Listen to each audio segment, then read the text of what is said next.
Okay, I have a Sawstop 3 horsepower professional cabinet saw. I noticed the blade wasn't going down all the way anymore. I got it fixed. I was gonna go ahead and show you guys what I found and an area to clean to make it so your blade will go all the way down. I was wanting to change my blade guard, but I couldn't get the blade to go down far enough to cut the new slot in the blade guard, so that led me to figure out what was going on. So as you can see, my current blade guard is pretty chipped. So go in this side cover here. What I found on my saw anyway, I don't know if it's for everybody, but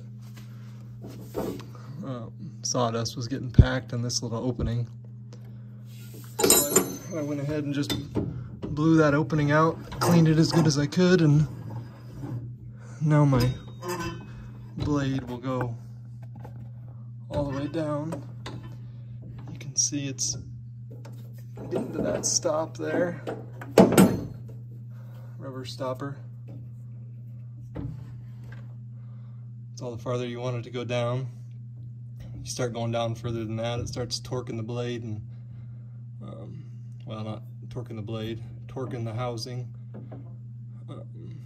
Then it starts twisting the blade, so obviously you don't want your blade to get out of alignment, so I wouldn't go any lower than that.